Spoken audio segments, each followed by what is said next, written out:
Hello, everybody, and welcome into today's episode of Around the Slice.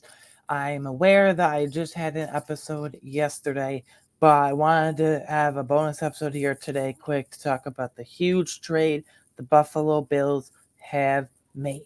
And that trade is acquiring wide receiver Amari Cooper from the Cleveland Browns.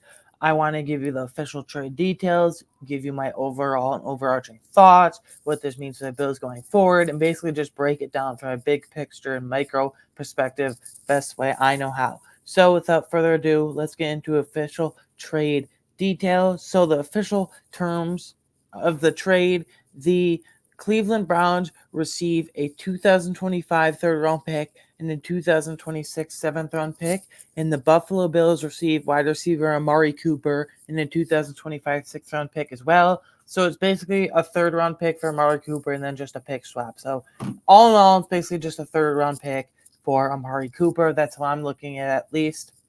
And I think this is an awesome trade for the Buffalo Bills for a myriad of reasons, which I will go into in a minute. But guys, listen to the financials here. Listen to the financials of this deal. Not for the Browns. Listen to how just digestible of a contract that is. Amari Cooper had a base salary this year in 2024 of just $1.21 million, which means the Buffalo Bills took on, get ready for this, just 807,000 to acquire him. So pretty much all in all, the Buffalo Bills are paying Amari Cooper only $807,000 this year. People are saying, well, even a good chunk of Bills fans are saying, well, a third round pick for just a 1 year rental, or it's midseason, so not even a 1 year rental, depending on how you look at it and want to term it and all that. That's pretty steep. And I would argue, like, no, respectfully, I completely disagree because I understand that Amari Cooper will be 31 in June and it'll be his fully age 31 season next year. I understand that he's a free agent after the year. So he'll be 31 in June. He's no spring chicken, but it's also not like he's this 35-year-old retirement home receiver either. He's still got a good few years left, I'd say, if you ask me, in my opinion, personal opinion. So I completely disagree with that's a little steep, a third year rounder for a 1 year rental, not even now that's damn near midseason now, because I can't imagine that Brandon Beane won't re-sign him. I fully expect Brandon Beane to re-sign Amari Cooper in free agency in March of 2025 after the season when he hits the free agent market. If he's trading for Cooper in season like this, like if he's trading a third round pick, you don't let that just walk in that waste of a third round pick and just have him for like only half a season, give or take, around a little more or less around there, give or take. So that's one thing.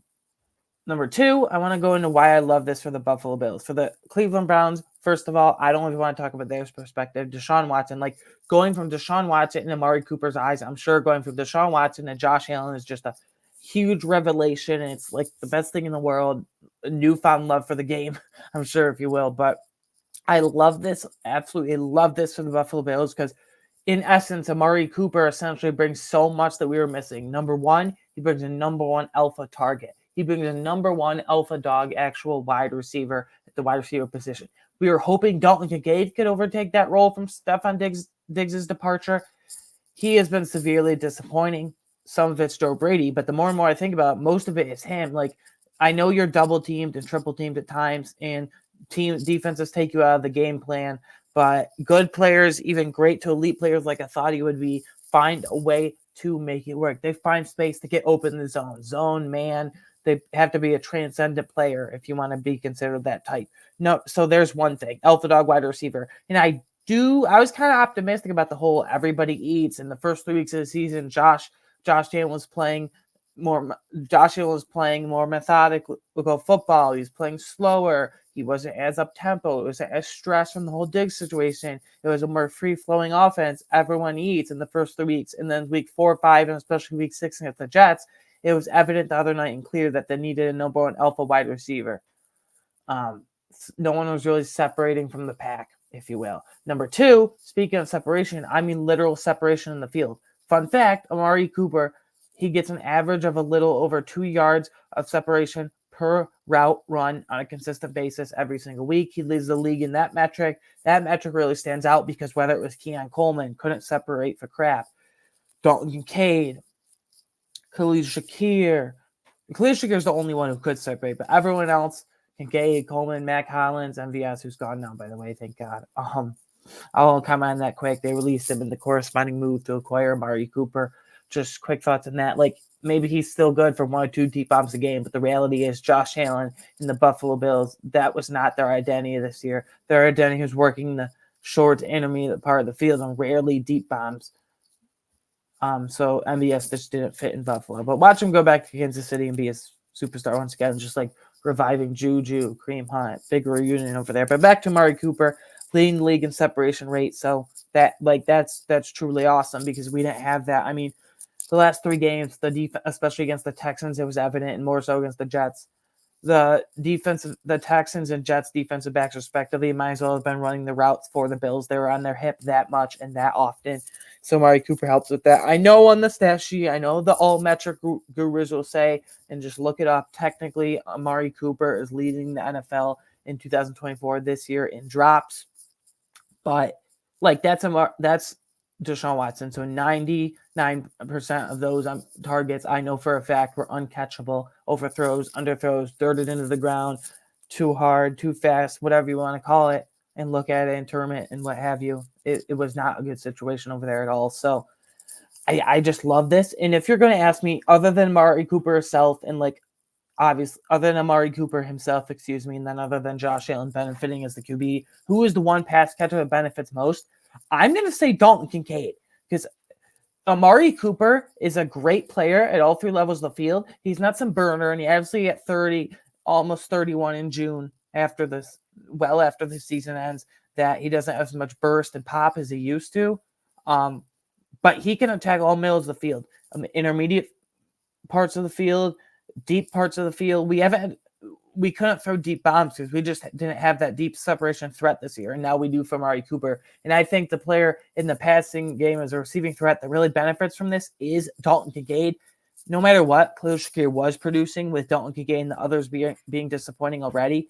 And if you were looking for like a late stage breakout or second half season breakout and holding out hope for that breakout from Keon Coleman, whether it was real life or fantasy football or whatever, or what have you, then that's not going to happen. Those hopes were dashed pretty quickly. Inexpensive trading for Amari Cooper. I think this opens up Cooper going deep, Cooper going intermediate. I think it opens up the intermediate part of the field for Dalton Kincaid. I don't see any reason as to why Amari Cooper shouldn't be getting 10 to 12 targets without question on a game per game basis, on a weekly basis. Like 10 to 12 targets is what I want to see him at. I don't know if he'll play against the Titans. If he does, awesome. If he doesn't, okay. You shouldn't need Amari Cooper, and honestly, you shouldn't need a whole lot to beat the Tennessee Titans. I mean, it Will Levis, even if Khalil Shakir doesn't play, which he had only 38% of offensive snaps, I think they forced him out there. Like, he didn't need to be out there Monday night against the Jets just to re-aggravate anything. Thankfully, he didn't, but something monitor. James Cook, I don't think will play. And Amari Cooper, if I were to bet it now, I would say like 60% he doesn't play and 40% he does play. Maybe he'll surprise me a bit. But yeah, that's just my thoughts. And I think for all those reasons, I love this trade for the Buffalo Bills. I right now, I would say like 9.9, 10 out of 10, somewhere in that range. Right now, rating this trade, I'm going to give this trade for Amari Cooper an 8.2, somewhere between 8.5. I'm going to settle on an 8.25 out of 10. I know that sounds weird, but I do my own little metrics in the middle. 8.25 out of 10 in terms of like how much I love this trade for the Bills. And if we let him walk in free agency and 3rd round pick is a little steep, then I will bump it down to like a 7 out of 10, probably 7.5 maybe. But right now, as it stands, Amari Cooper trade, 8.25 out of 10. And lastly, before I get out of here, don't rule out Brandon Beane looking for other trades,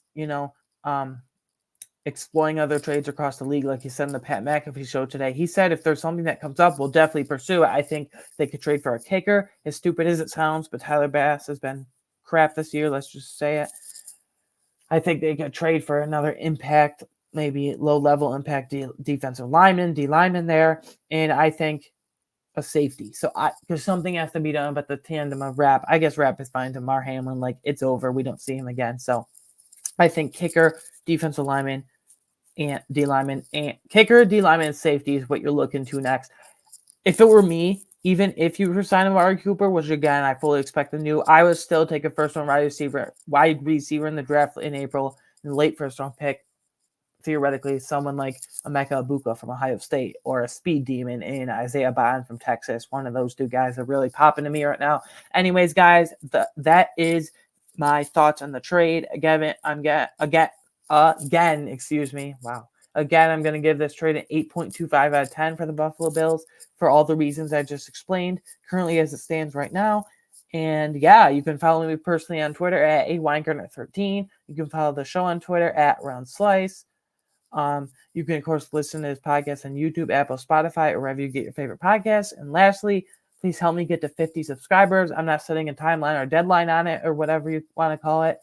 Just help me get to the big 5-0. I got a lot of plans for this show, and this has been great. Anyways, guys, thank you for supporting as always, and I will see you on Friday, October 18th for the big Bills-Titans preview show. Have a great day. Bye.